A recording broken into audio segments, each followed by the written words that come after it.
Evangelho de Mateus, capítulo 8, versículo 23. O nosso amado pastor, o reverendo Roster, pregou há um pouco mais de um mês, há um mês e 2 semanas atrás, este mesmo tema, só que em Marcos. E hoje, com ousadia, vou tentar pregar alguma coisa além daquilo que ele já pregou. O texto está, como eu disse, em Mateus 8, eu acho que todas as pessoas já abriram. Todos já abriram? Digam amém. Amém? Amém. Leiamos, portanto. Então, entrando ele no barco, seus discípulos o seguiram. E eis que sobreveio no mar uma grande tempestade, de sorte que o barco era varrido pelas ondas. Entretanto, Jesus dormia. Mas os discípulos vieram acordá-lo, clamando: Senhor, salva-nos, perecemos. Perguntou-lhes então Jesus: Por que sois tímidos, homens de pequena fé? E levantando-se, repreendeu os ventos e o mar, e fez-se grande bonança. E maravilharam-se os homens, dizendo: Quem é este que até os ventos e o mar lhe obedece? Podemos ler junto esse último versículo?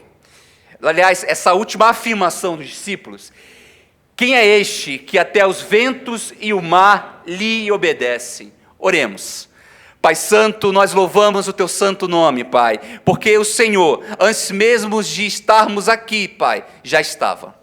Obrigado, Senhor, porque o Senhor contempla os nossos corações e abre os nossos ouvidos para que ouçamos a Tua palavra, Pai. Fala conosco, Deus, em nome de Jesus. Espírito Santo, venha nos encher. Venha, Senhor, a derramar fé, amor, graça e misericórdia nesta noite, em nossos corações, em nome de Jesus. Amém, amém. Amados, seguindo instruções anteriores, os discípulos haviam preparado o barco. E eu sei que você já ouviu essa história várias e várias vezes, mas assim como eu, talvez você sofra da amnésia da alma. Eu confesso que sofro um pouco dessa amnésia. Em tempos, eu preciso ser relembrado das misericórdias do Senhor sobre a minha vida. Não basta só ouvir, a minha alma carece de ouvir várias e várias vezes. Assim como Moisés, que ouviu de Deus, que não seria fácil, que Faraó ficaria e continuaria com o coração endurecido, Moisés vira para Deus e diz mais uma vez: Senhor, eles não me ouvem. É claro, Moisés, foi Deus que disse que eles não ouviriam você. O nosso coração também precisa ser acalmado por diversas e diversas vezes. Talvez você tenha anos de igreja, talvez você já tenha ouvido várias e várias vezes essa mensagem, mas ainda o seu coração precisa ser acalmado e pacificado pelo Espírito Santo de Deus. Ainda é preciso ouvir, no meio da tempestade, a voz do Senhor dizendo: calma, acalma o teu coração, acalma o teu coração. Talvez você chegou aqui nesta noite assim, experiente, pessoa aperfeiçoada no Evangelho, sabendo de Gênesis ao Apocalipse, conhecendo as línguas originais, talvez, mas ainda esquecendo-se que o Deus que está no barco é o Senhor Jesus Cristo. É o Senhor Jesus Cristo, o Senhor de todo o universo, de toda a criação e de todas as coisas criadas. Deus, o Senhor Jesus Cristo, é o teu Pai, é Ele que te sustenta, é Ele que te guia, Ele é o Senhor do teu casamento, Ele é o Senhor do teu trabalho, Ele é o Senhor da tua vida, Ele é o Senhor das tuas finanças, Ele está no barco. Ainda que as tempestades batam e tentem destruir a tua vida, o Senhor está contigo, te guardando e te mantendo a tua vida seguro até o destino final. Eu quero que você traga à memória o que pode dar esperança. Os discípulos, seguindo os conselhos de Jesus, entram num barco. E aquele dia foi muito, muito cansativo. Muito. Jesus falou sobre as bem-aventuranças do reino, Jesus curou pessoas, Jesus agora está cansado. Há uma multidão à espera de Jesus, há uma multidão à espera de uma selfie, de um autógrafo. Jesus não está interessado nisso. Como disse o reverendo Roster pela manhã, Jesus quer colocá-los em prática. Jesus ensinou, disse toda a teoria. Jesus explicou e abriu o PDF, demonstrou no PowerPoint a eficácia do projeto, mas os discípulos ainda não compreendiam, porque por muitas vezes é assim que Deus nos testa. Não abrindo apenas os nossos ouvidos para recebermos a tua palavra, mas nos experimentando, nos colocando no meio, no miolo de uma tempestade. Às vezes a gente acha que é muito experiente, não é verdade? Eu lembro de uma vez, e eu sou, apesar de ter nascido no Rio Grande do Sul, eu sou criado no Rio de Janeiro, e lá no Rio de Janeiro a gente aprende o que é bala, tiro de revólver, e o que é fogos, não é verdade, pastor Silas? A gente sabe diferenciar. E eu também adquiri outra habilidade. Eu sei o que é tiro de 38, 9mm, fuzil, também sei o que é isso. E estou acostumado, infelizmente, com essa realidade. Quando eu fazia faculdade de administração, toda sexta-feira precisávamos nos jogar ao chão. Havia tiroteio perto, próximo à faculdade, e a gente precisava se proteger. Uma vez, um amigo para brincar comigo, e eu sempre fui defensor de que nunca a gente deve revidar, nunca reagir a nenhum assalto. Um amigo para brincar comigo, de madrugada, pegou um celular e fingiu que era uma arma. Apontou para mim. E eu, sabe o que eu fiz? Todo experiente, todo educado, sabendo de tudo. Sabe o que eu fiz? Filho de militar. Sabe o que eu fiz? Virei as costas e corri. Dei as costas para ele e corri. Fui embora. Depois de muitos passos, parei e falei, meu Deus, eu poderia ser morto. E olhei para trás, era meu amigo brincando comigo. Eu tinha todo o conhecimento no coração, mas eu não tinha sido experimentado ainda na arte da guerra, na guerra do Rio. É possível, meu amado irmão, que você seja o visitante ou membro mais assíduo desta igreja. É possível que você conheça toda a Bíblia. É possível que você tenha muito conhecimento da parte do Senhor, da Bíblia, da Palavra de Deus, mas ainda assim não foi experimentado. A gente sabe que o outro nos ama quando a gente passa por alguma adversidade. Eu e Lídia casamos há pouco mais de um ano e pouco, né? E eu fui experimentado, o nosso amor foi experimentado quando encontramos adversidades, problemas, situações que não conseguíamos lidar. Será que o Paulo era tão amável assim? Será que a Lídia continuaria tão doce assim? É possível que talvez você esteja também enfrentando isto nesta noite. Os discípulos ouviram a voz do Senhor, passem adiante. Eles estavam no barco, ouvindo a direção, em obediência ao Senhor. Eles haviam preparado tudo, eram homens experientes. E quando Jesus embarca, as pessoas que estavam mais próximas e que formavam um círculo íntimo de Jesus, seguidores, embarcaram com ele. Os discípulos estavam naquele barco, homens experientes, e logo assim que embarcaram, a palavra do Senhor diz que encontraram adiante uma tempestade. E não era qualquer tempestade, era uma tempestade que parecia um terremoto. Eu não sei se você gosta do mar, ou se você já passou por uma tempestade, mas imagina você dentro de um avião que está em turbulência. Uma vez eu vi uma frase, e eu sempre penso nela quando passo por uma turbulência, é que não há ateu num voo em turbulência. Não há ateu. A gente ouve muitos cristãos, muitos novos cristãos nascerem em turbulência de avião. É impressionante. É cada um dizendo, Senhor, misericórdia, Senhor, me salva, Senhor, vem aqui agora e me livra disso. Não é verdade? Aqueles discípulos estavam numa tempestade, e esta tempestade era brutal. A tempestade que eles passavam eram tempestades que geravam buracos enormes dentro daquele mar. Mar que a Bíblia o chama assim, mas sabemos que é um lago, o lago Tiberíades. Mas aquele povo não sabia que aquilo não era um mar. O mar estava tão volumoso e havia tantos ventos ali, que era possível que eles estivessem no alto, no pico, pelas ondas, e depois caíssem como se caíssem em buracos. Se você já passou por alguma situação no mar, sabe que é assim que as ondas trabalham. As ondas batem não só no seu barco, mas elas te colocam para cima e para baixo, para cima e para baixo. Muitos marinheiros, inclusive, não morrem na hora da pancada, mas ao cair do barco, o mar fica todo mexido. Certa vez eu, viajando com a minha esposa lá em Angra, experiente, eu surfo há alguns anos, e experiente no mar, olhando o mar, etc. Entrei no mar e me deparei de repente com uma grande onda, uma onda que me encobria. Eu lembro de ter percebido que o sol se escureceu. Eu olhava para o sol e a onda subia, subia, subia, subia e já não via mais o sol. E ali eu me apeguei a Jesus e disse: Senhor, me salva. Eu não posso morrer agora. Minha esposa, calmamente, se bronzeando na areia, sem perceber o que estava acontecendo. Então eu mergulhei por baixo daquela onda. É assim que a lei diz: mergulhe por baixo da onda. E eu mergulhei por baixo da onda. A onda pegou o meu pé, me jogou para outro lado do mar. Eu saí rodando naquele mar.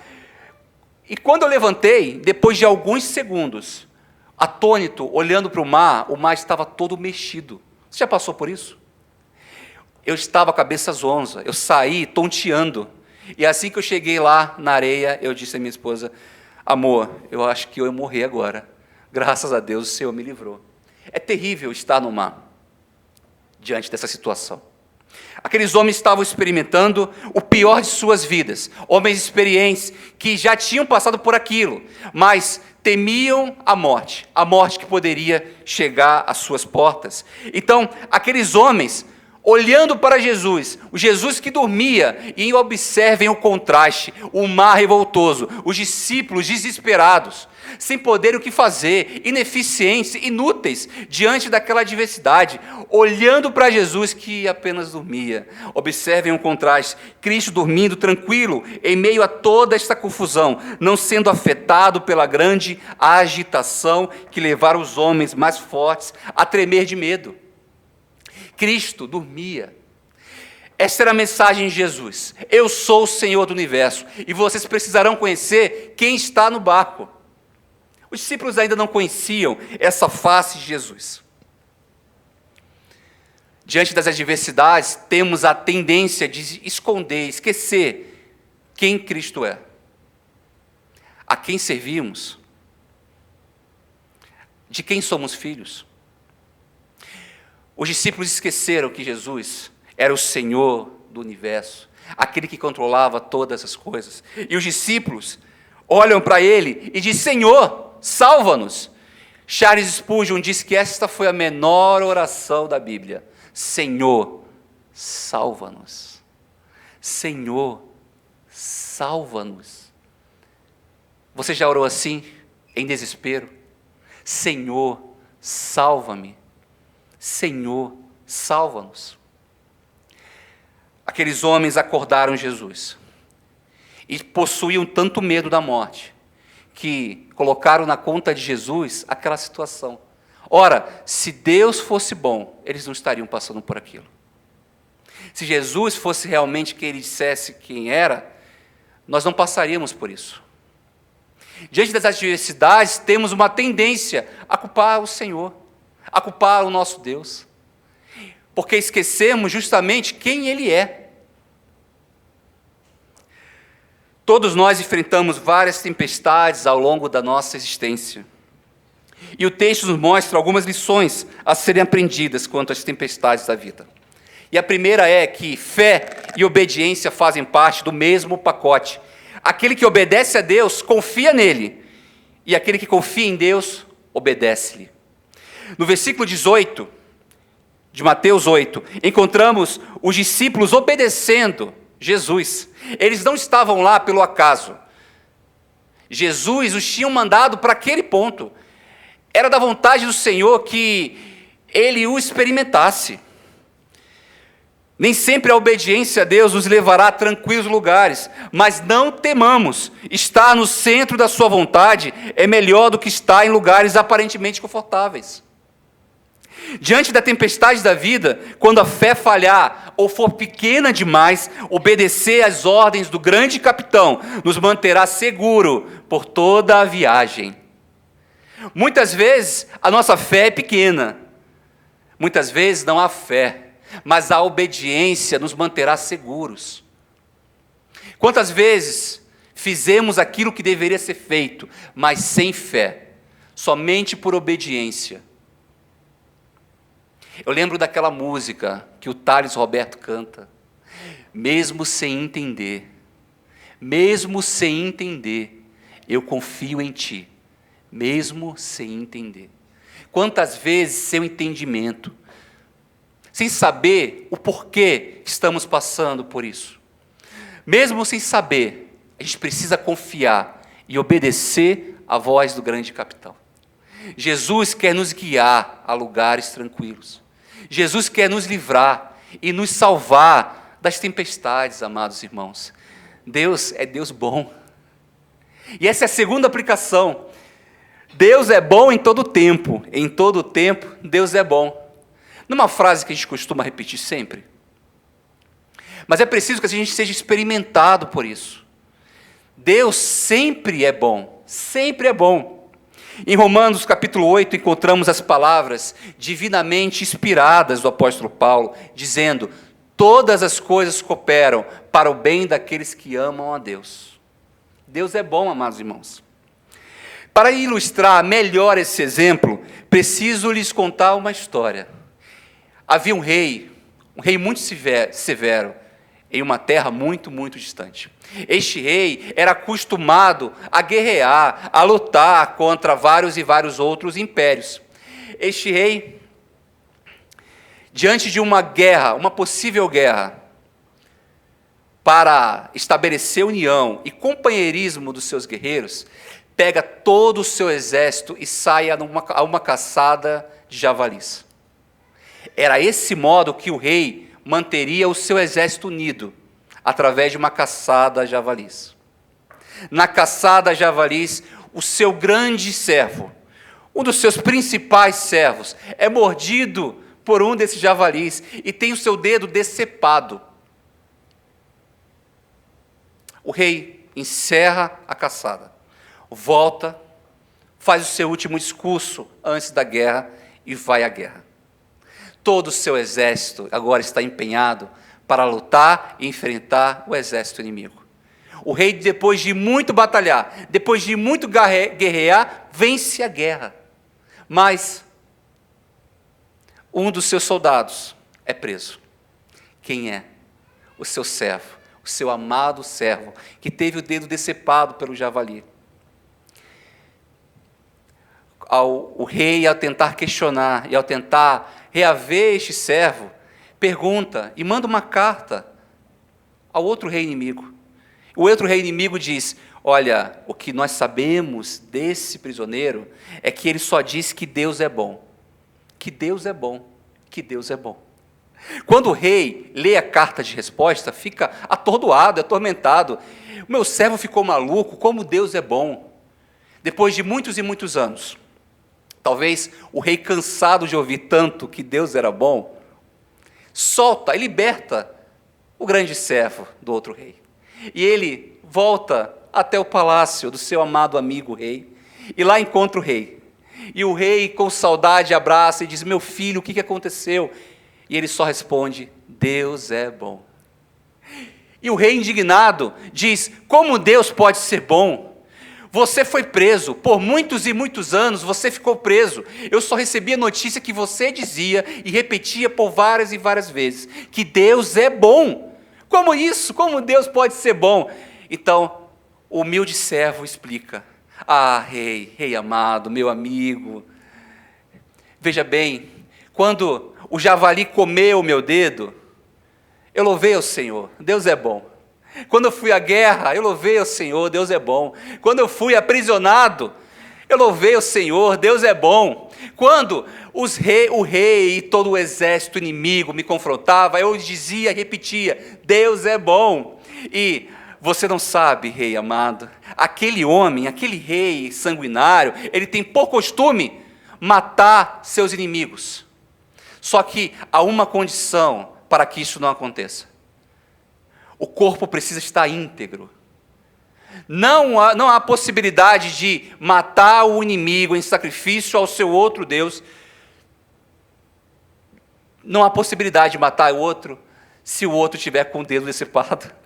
Deus é bom. Por causa daquela mordida do javali, eu fui poupado da morte. E por eu louvar constantemente ao Senhor, eu fui entregue ao Senhor novamente. Deus é bom. Deus é bom. Deus é bom. Muitas vezes acontecem coisas conosco que nós não entendemos, é fato. É possível que você esteja aqui diante de uma perda, diante de um sofrimento. Talvez o seu coração esteja quebrado. Talvez você não tenha se recuperado ainda da fatalidade da vida. Talvez você esteja em luto. Talvez você tenha um ente querido que está agora internado.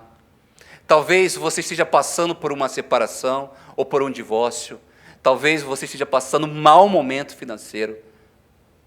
Mas nós, crentes, precisamos acreditar que todas as coisas cooperam para o bem daqueles que amam a Deus. E hoje, o defeito, a falha, o luto que está imperando no teu coração pode servir para construir o reino de Deus na sua vida.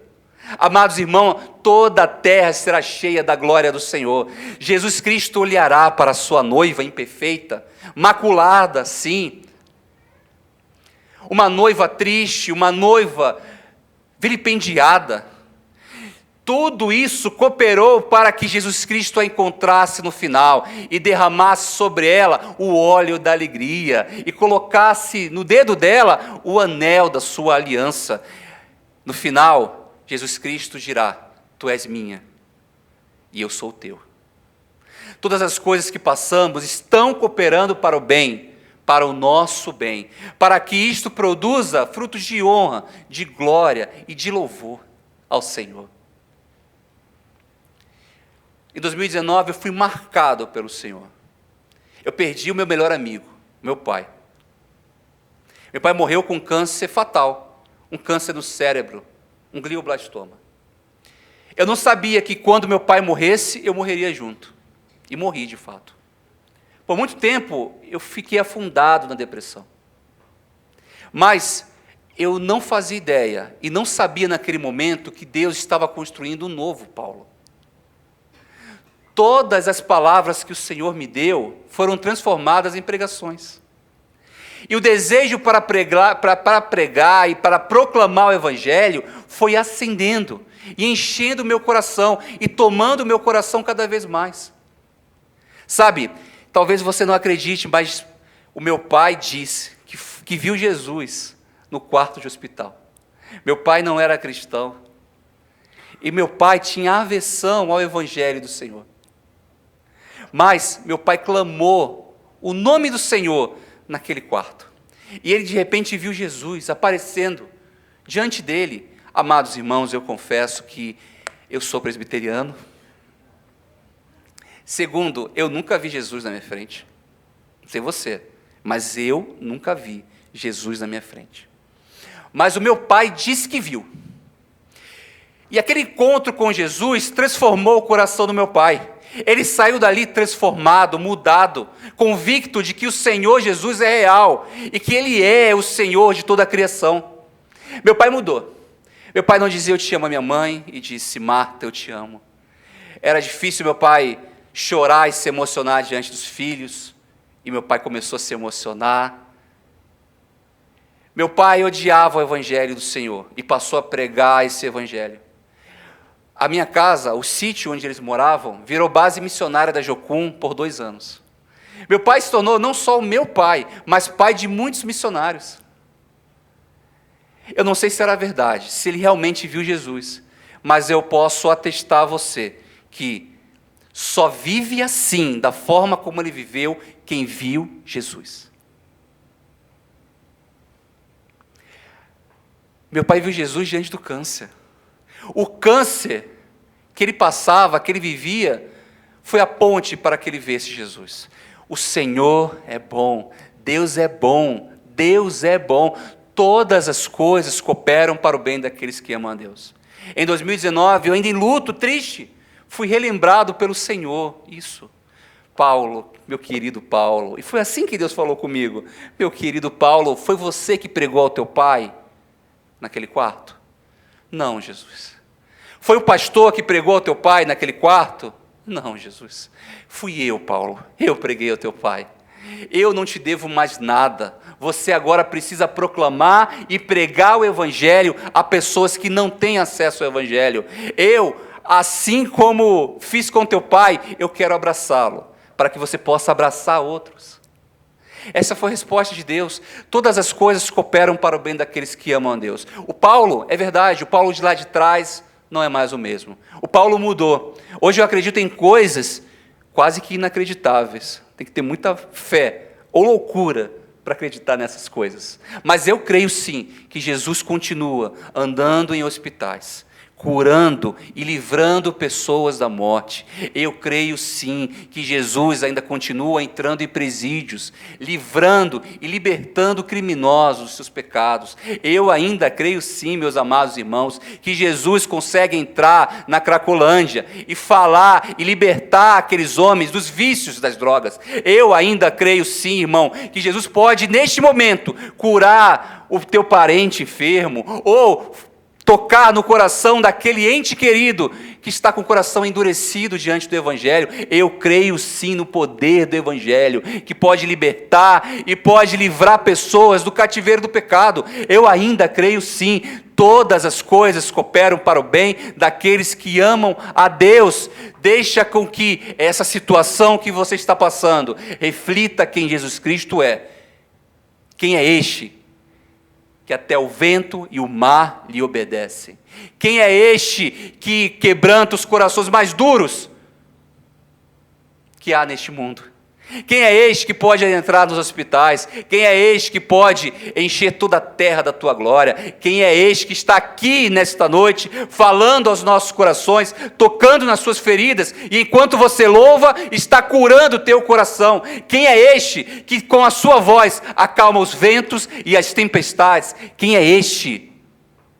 E por fim, não é a ausência de tempestades que nos distinguem, e sim quem descobrimos na tempestade, um Cristo imperturbado. E não é perturbador ler essas duas frases juntas, que está escrito: entrando ele no barco, seus discípulos o seguiram, e eis que sobreveio no mar uma grande tempestade. Ora, se entramos no barco com Jesus, esperamos uma vida de paz. Se eu entro na igreja, eu quero ser convidado para jantar na casa de um dos irmãos após o culto. A gente espera as coisas boas.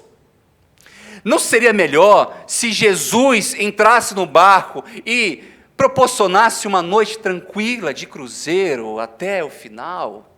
Não seria melhor que Jesus entrasse na tua vida e guiasse você até o lugar da poupança recheada, da conta bancária abastada, onde não seria bacana que Jesus entrasse no barco e que nenhum dos seus parentes e que nenhuma das pessoas que você ama morreria? Não seria legal isso? Não seria melhor Jesus entrando no nosso barco e nos dando paz, alegria, prosperidade, saúde e alegria durável e eterna? Não seria melhor isso? Porque choramos ainda? Não seria melhor vivermos assim, uma vida de margarina quali? Não seria melhor, não seria essa vida? Mas não, o nosso coração é perturbado pelas adversidades, e a gente precisa ser experimentado, como eu disse. Mas não, Jesus entra no barco e há tempestades.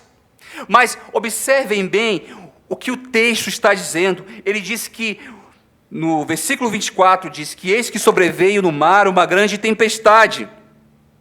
Só que no versículo 26 termina dizendo: e fez-se grande bonança. É assim que a vida não é, meus irmãos?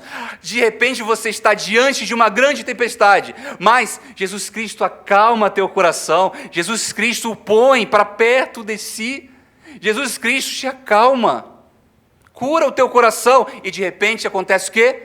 Uma grande bonança. A gente sabe que a vida do justo é essa. Ora tempestades, ora bonança. Ora, a IPB Unida estará cheia, lotada, avivada, Mas também passaremos por momentos de tristeza, por momentos de desânimo.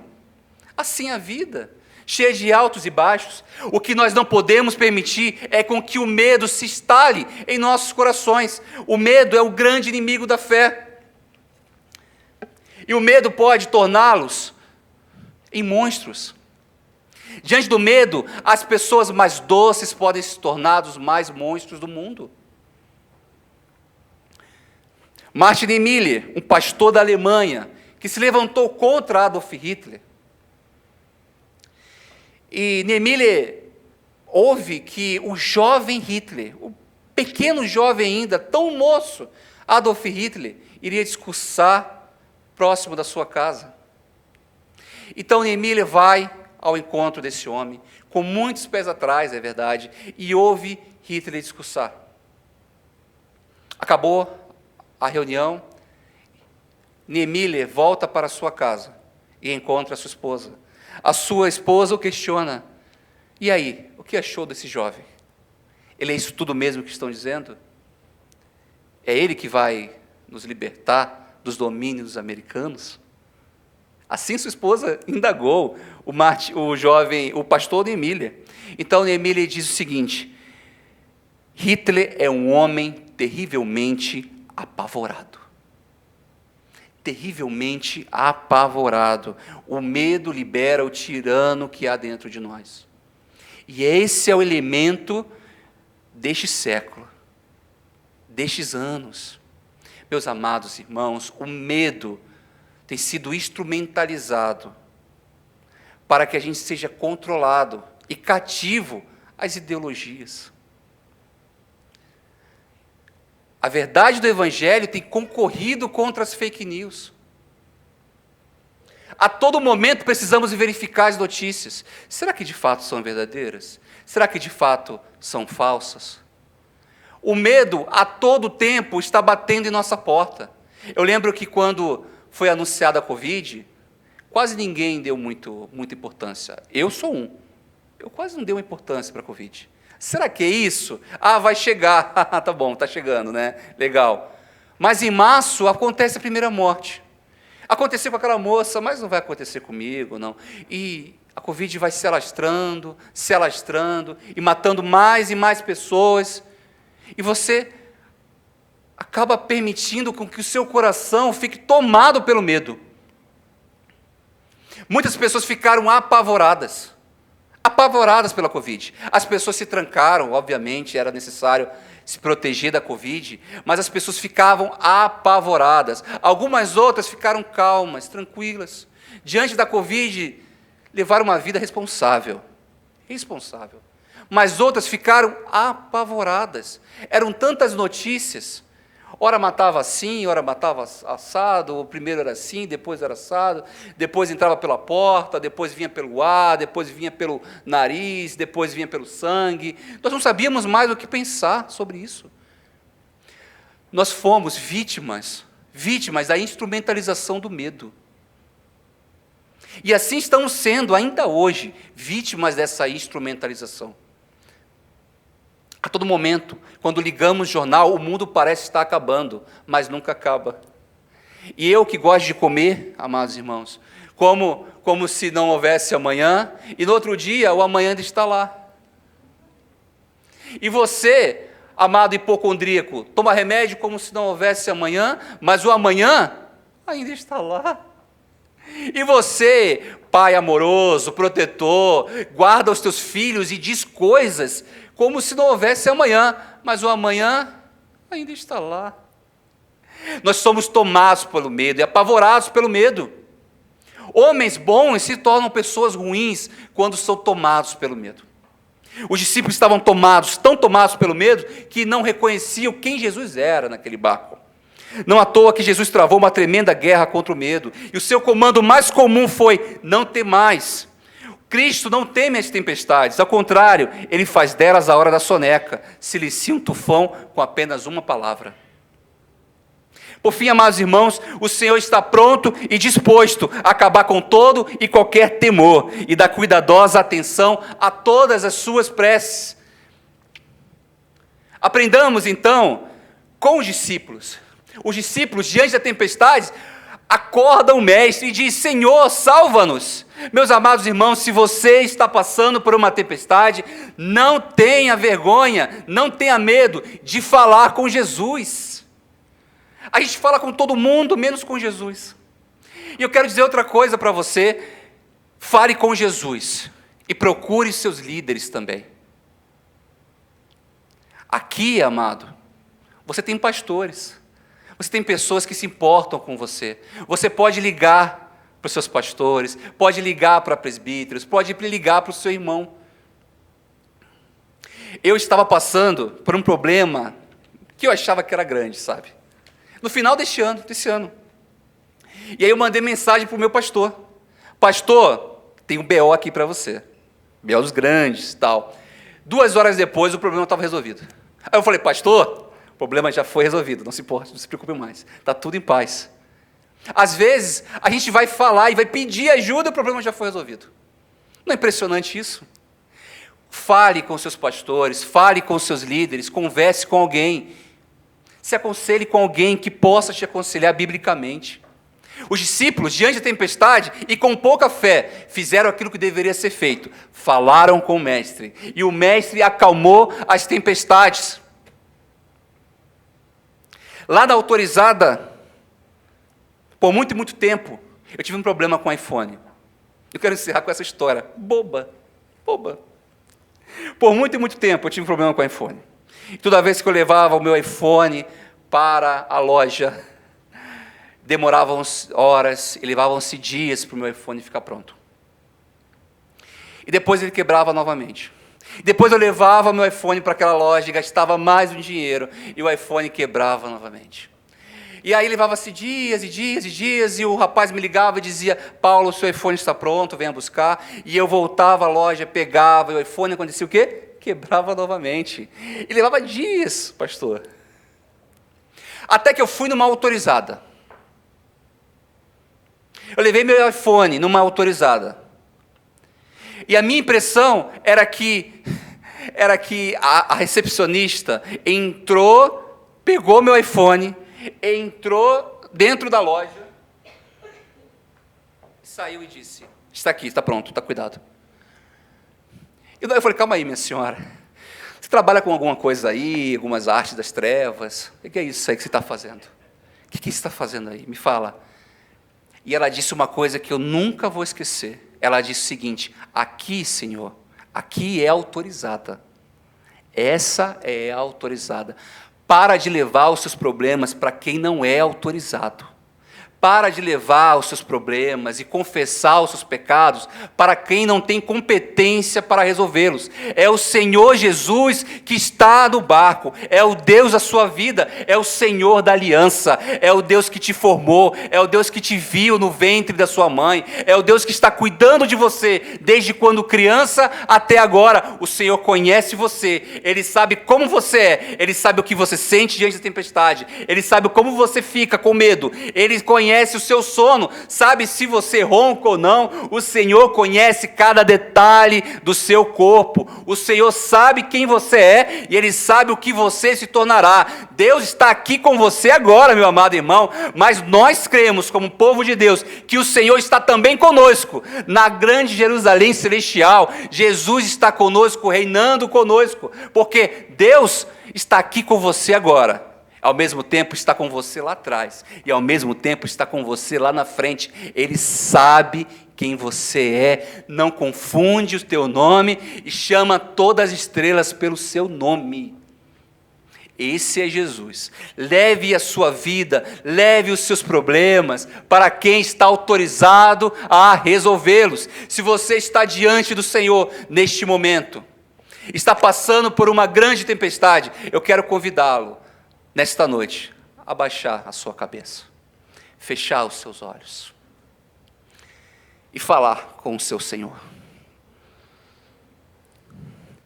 Neste primeiro momento, eu convido o amado irmão, a amada irmã, a orar de forma silenciosa. Abra o teu coração. O mar só foi aquietado quando os discípulos clamaram ao Senhor. Peça ajuda a quem está autorizado a resolver os seus problemas.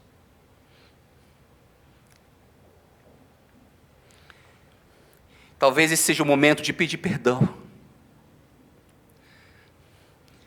Talvez seja o momento de entender que a tempestade foi provocada por você. Fale com o seu pai.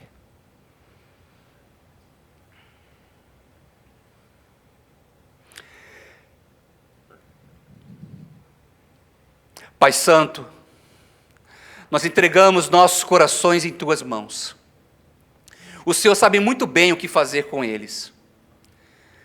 Paizinho amado, nos sentimos tão indignos e não merecedores da Tua graça.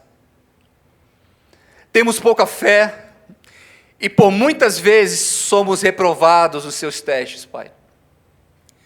Não aguentamos a dor e logo murmuramos, Pai. Tem misericórdia de nós, Senhor. Socorra-nos, Pai. Salva-nos, Deus, em nome de Jesus. Livra-nos, Pai, da morte, do laço do passarinheiro, Pai, do homem mau.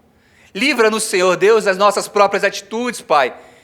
Nos entregamos a Ti, Pai. Derrama a Tua misericórdia, o Teu amor e a Tua graça sobre nós, Deus. Aqui está os nossos corações, Pai. Entregamos a Ti, Pai, porque sabemos que Tu és um Deus bom. Sempre será bom, Pai. Abençoa o Teu povo, Pai.